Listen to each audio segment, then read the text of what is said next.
आचार्य पूज्यपाद स्वामी कृत ष्टोपदेश ग्रंथ को समझा और जाना कि वास्तव में आचार्य भगवान का कितना गहरा चिंतन, उनकी सोच, उनका आचरण, उनकी चर्या किस प्रकार से होगी।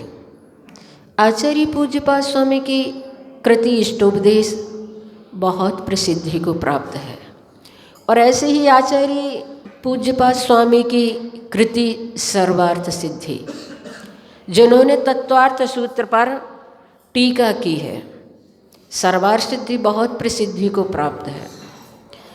आचार्य श्री इन दो ग्रंथों का अधिकांश संग में अध्ययन कराया करते हैं, अधिकांश। और ऐसे ही आचार्य पूज्यपाद स्वामी की 10 भक्तियाँ हैं। वो बड़े भक्त रहे भगवान के। जितनी ही उनकी अध्यात्म की गहराई थी, उतनी ही बाहर में भगवान की भक्ति से भी वो सराबोर रहते थे।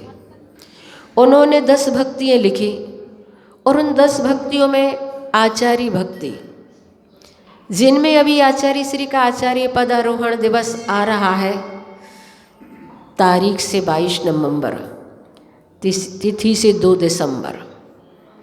ऐसे आचार्य भगवान की विशेषताओं को हम आचार्य पूज्यपाद स्वामी के शब्दों से समझेंगे कि वास्तव में आचार्य पूज्यपाद स्वामी आचार्य की जो परिभाषा बना रहे हैं, उस परिभाषा में हमारे आचार्य भगवान किस प्रकार से अपने जीवन की चर्या को करते हैं।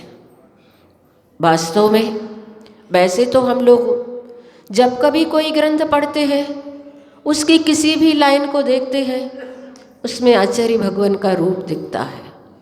समय सार की गहराई आचार्य श्री के अंतरंग में होती है, तो मूलाचार का जीवन दर्शन उनकी हमें व्यवहार में देखने को मिलता है।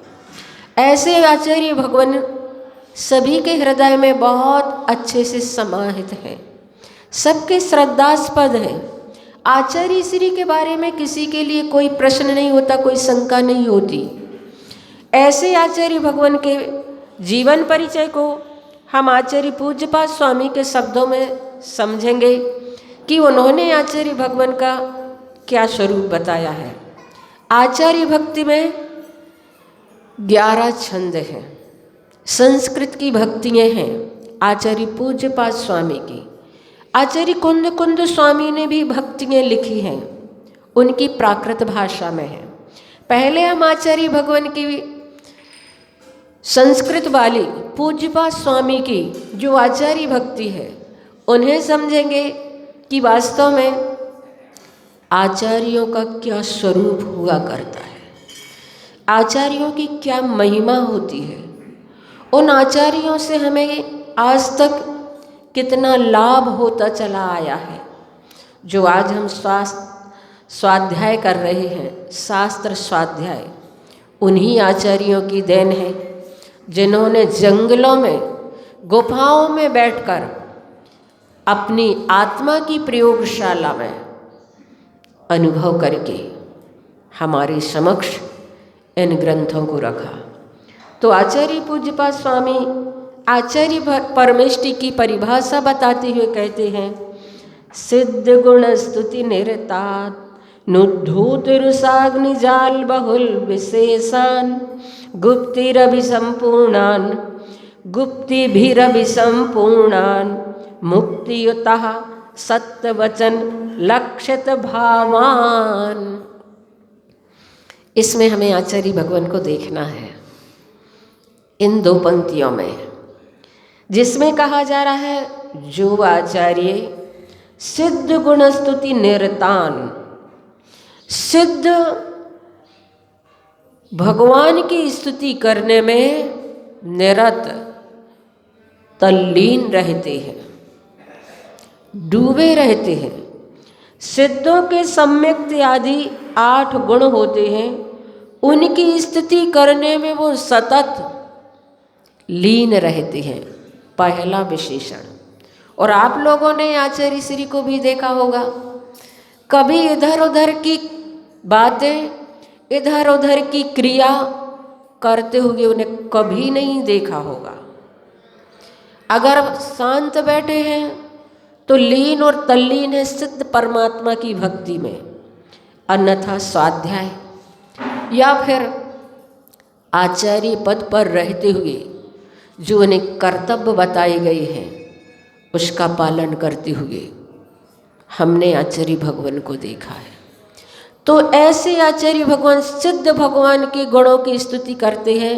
सम्मत नाण दंसन वीर्ये सुहुमम तहेवे अवगहणम अगरु लघुम अवावाहम अट्ठ गुणा होंति सिद्धाणम। 8 मूल गुण सिद्ध परमेष्टि के होते हैं। कभी उनके सम्यक्त गुण को लेकर के, कभी उनके दर्शन गुण को लेकर के, कभी उनके वीर्य गुण को लेकर के, ऐसी स्थिति में लीन और तल्लीन रहते हैं आचार्य श्री। ऐसे खोए रहते, अपने एक एक समय का कैसा सदुपयोग करते हैं। आप लोगों ने देखा होगा, जब आचार्य श्री आचार्य भक्ति के लिए आते हैं, अपने आसन पर बैठ जाते हैं, जब तक मुनि महाराज आते हैं तब तक ऐसा नहीं कि किसी से बातें करने लग जाएं, कभी नहीं देखा होगा। तब तक वे ऐसे अपने आप में खोए रहते। मैंने पपौरा जी में जब हम लोगों की दीक्षा नहीं हुई थी, उस समय आचार्य भगवान जैसे ही सामायिक प्रतिक्रमण स्वयंभू स्तोत्र आदि करके बाहर आचार्य भक्ति के लिए आते थे, ऐसे वैराग्य भाव से भीगे हुए रहते थे। जब तक मुनि महाराज आते थे तब तक सिर्फ गुनगुनाते रहते थे समय सार की गाथाएं, सम सत्तु बंधु बग्गो, इसी गाथा को लेकर के ऐसे डूबे रहते थे। उन्हें पता ही नहीं रहता था कि सब आ भी गए हैं कि नहीं आ गए। ऐसे आचार्य भगवान अपने उस आवश्यक कार्य को बहुत लीनता और तल्लीनता से करते हैं। तो पहला विशेषण है आचार्य परमेष्टि का कि वो सिद्ध भगवान के 8 गुणों की स्तुति में तल्लीन रहते हैं। दूसरा विशेषण दिया गया है नुद्धूत रुसाग्नि जाल बहुल विशेषण। उद्धूत यानी कि जिन्होंने क्रोध मान माया और लोभ रूपी अग्नि के द्वारा अग्नि समूह को अनंतानुबंधी क्रोध मान माया लोभ जैसी अनेक कसायों को, उनके भेद को सब जिन्होंने नष्ट कर दिए हैं। उद्धूत का मतलब है नष्ट कर देना। अग्नि जाल विशेषान, अग्नि कौन सी अग्नि? ध्यान रूपी अग्नि के माध्यम से जिन्होंने कसाय आदि अनेक भेदों को, कसाय कितनी प्रकार की होती हैं? 25 कसाय होती हैं। उन 25 कसायों में आचार्य भगवान की 12 कसाएं उपशमित हो जाती हैं या नष्ट हो जाती हैं। जिन्होंने क्षयोपशम सम्यक दर्शन किया है तो अभी उपशमित हैं, सत्ता में हैं। जिन्होंने छायक सम्यक दर्शन कर लिया तो उनकी सत्ता से ही क्षय हो गई हैं। ऐसे आचार्य भगवान ने अपनी उन प्रकृतियों को उपशमा दिया है। अनंतानुबंधी क्रोध मान माया लोभ, उनकी ये अपना प्रभाव नहीं दिखाती। अप्रत्याख्यान क्रोध मान माया लोभ, ये कसाय उनके जीवन में नहीं हमें देखने को मिलती। और प्रत्याख्यान क्रोध मान माया लोभ, इसका उदय पंचम गुण स्थान तक होता है। ऐसी 12 कसाएं जिनके जीवन में अपना प्रभाव नहीं दिखा रही हैं, ऐसे आचार्य भगवान जिन्होंने अनेक कसायों के भेदों को नष्ट कर दिया है और गुप्ति रवि संपूर्णान, जो मनोगुप्ति वचन गुप्ति और काय गुप्तियों के पालन करने वाले होते हैं, और मुक्तियुतः जो मोक्ष से ही सदा संबंध जोड़े रहते हैं, जिनका लक्ष्य हमेशा जो है उसे हमेशा ध्यान में रखे रखते हैं। हमेशा उनके जीवन में अपना लक्ष्य याद में रहता है। ऐसे आचार्य भगवान मनोगुप्ति, वचन गुप्ति और काय गुप्ति के पालन करने वाले आचार्य परमेष्टि के 36 मूल गुण होते हैं। उन 36 मूल गुणों में मन गुप्ति, वचन गुप्ति और काय गुप्ति के पालन करने वाले आचार्य भगवान होते हैं। और वास्तव में जब कभी ध्यान मुद्रा उनकी देखते हैं तो ऐसा लगता है जिन सुथर मुद्रा देख मृगगण उपल खाज खुजावते। जैसे मुनि महाराज जब जंगलों में स्थिर मुद्रा में हो जाते हैं तो वहाँ पर रहने वाले गाय भैंस आदि जानवर अपने खाज खुजलाया करते हैं, उन्हें उपल यानी पत्थर जान करके।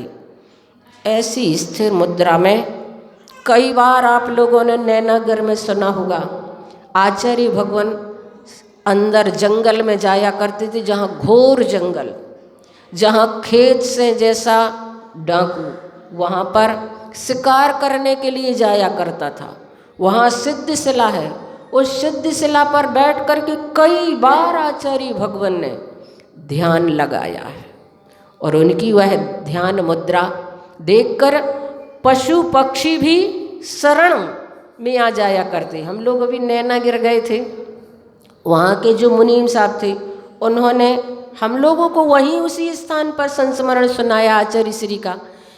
उस सिद्धशिला को दिखाने के लिए ले गए, क्योंकि जंगल में है और बहुत सारी पगडंडियाँ निकली हैं तो पता ही नहीं चलता सही मार्ग कौन सा है, तो वहाँ के जानकार लोगों को साथ में ले जाना पड़ता है। ले गए हम लोगों को, सिद्धशिला दिखाई, बैठकर उन्होंने बताया आचार्य श्री ऐसे बैठते थे, उसमें बहुत अंदर ऐसा स्थान है जहाँ बैठ कर के बिल्कुल पिरामिड जैसा शेप उसमें रहता, और वहाँ बैठकर आचार्य श्री ध्यान कर रहे। एक दिन खेत से नाम का डाकू उस जंगल में होगा और एक हरिण का पीछा कर रहा था। उसका पीछा करते करते वो भागता चला जा रहा था हिरण, और वहाँ सिद्धशिला पर जहाँ आचार्य श्री बैठे थे उसको सिद्धशिला बोलते उस स्थान को। तो वहाँ पर आचार्य श्री ध्यान में बैठे थे, वो और वह हिरण आकर के आचार्य श्री के चरणों ही में बैठ गया। बिल्कुल ऐसा जैसे वो शरण खोजने के लिए माँ की गोद में बच्चा आकर के दुबक कर बैठ जाता है, ऐसा वह हिरण आकर के आचार्य श्री के चरणों में बैठ गया।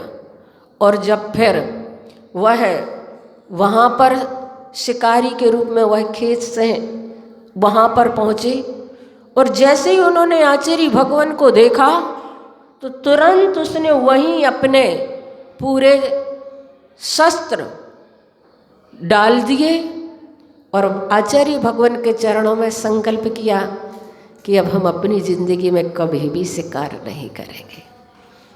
ऐसा उनका आभा मंडल बरबस लोगों का मन बन जाता है त्याग करने का। उनकी मुद्रा उपदेश देती है, वे नहीं बोलते, उनका आचरण बोलता है। और वास्तव में जीवन में सही आचरण, सही परिवर्तन वो कहलाता है जब हम नहीं हमारा आचरण बोले। समय अपना हो गया है, 8 बज गए हैं, 8:30 बजे हमें आचार्य भगवान का विधान करना है, इसलिए यहीं पर अपनी वाणी को विराम देते हैं। बोली संत शिरोमणि आचार्य गुरुवर श्री विद्यासागर जी महाराज जी के। ओम ह्रीम श्री